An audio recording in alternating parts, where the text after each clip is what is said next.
نظرونه دي سر نه د خپو پورې دا په شریعت برابر دي که نه دي واپس کښېنئ. دا اثر د چا دی؟ مشرانو تاسو زامن لرئ، تاسو نوسي لرئ، تاسو خپل کنټرول کې خلک لرئ، جوړ کئ په شریعت یو برابر.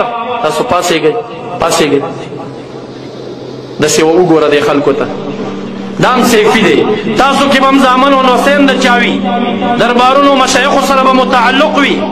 جوړ کئ په دې ښایست باندې یو ماشوم جوړ کئ. تاسې که دا آسان کار دی چې په دې دور کې داسې ماشوم په شریعت برابرېږي؟ دا د کفر علامات دي.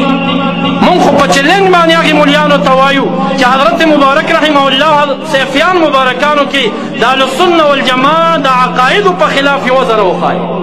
افواګانې مه پیش کوئ، دیلا کې مه غږوئ. یو عقیده پیش کوئ چې د اهلسنه والجماعه په خلاف زموږ مشایخو عقیده لري. د امام ابو حنیفه رحمه الله د قول خلاف مونږ کړي، دا پیش کوئ.